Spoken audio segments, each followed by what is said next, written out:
Ramalan keris 2021 keluarnya keris sakti yang sinengker.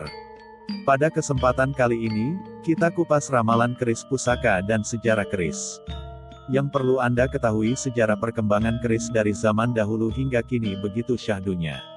Ada apa dengan keris? Bentuk keris sangat begitu khas sehingga mudah dibedakan dengan senjata tajam yang lainnya. Bagian ujung keris lancip dan tajam, semakin ke arah pangkal semakin lebar. Bagian pinggirnya biasanya berkelok-kelok dan memiliki serat-serat logam yang indah yang disebut pamor. Sebelum kita lebih jauh membahas tentang ramalan dan sejarah keris di Nusantara, agar channel Omah Keris Salatiga di YouTube ini makin berkembang, tentu dukungan bosku untuk like dan subscribe sangat membantu, sebab klik like dan subscribe itu gratis ya bosku. Bagi yang sudah subscribe kami ucapkan matur thanks you atas dukungannya, semoga bosku makin syahdu.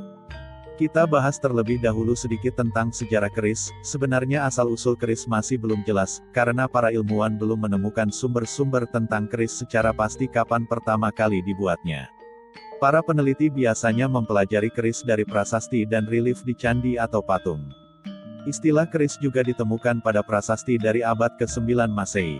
Para peneliti memperkirakan pembuatan dan penggunaan keris zaman dulu sebelum adanya bukti prasasti.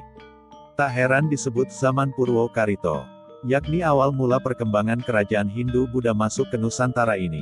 Purwo artinya permulaan dan Karito artinya cerita.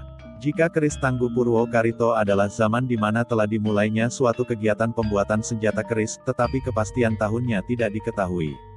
Mengenai fungsi keris pada zaman dulu, keris digunakan sebagai senjata untuk berperang. Namun sekarang, keris lebih banyak digunakan sebagai pelengkap pakaian adat. Keris juga sering menjadi benda koleksi. Walaupun begitu, benda pusaka ini tetap memiliki nilai-nilai luhur kearifan lokal kebudayaan Nusantara. Perlu Anda ketahui keris tidak hanya milik suku tertentu saja.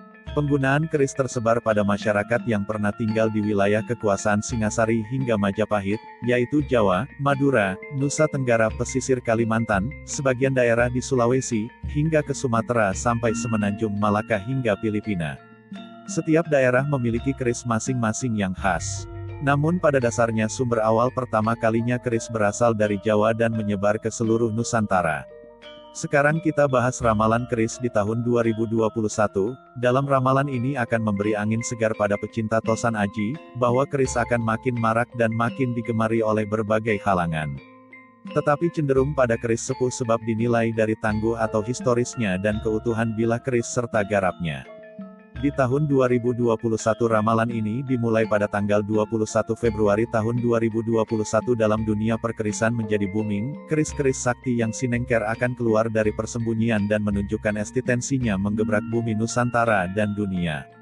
Harapannya para ahli sejarah dan kir master keris mulai meluruskan dan mengkriteriakan jenis keris yang ada agar kedepannya makin tertata sebagai bekal pengetahuan generasi yang akan datang.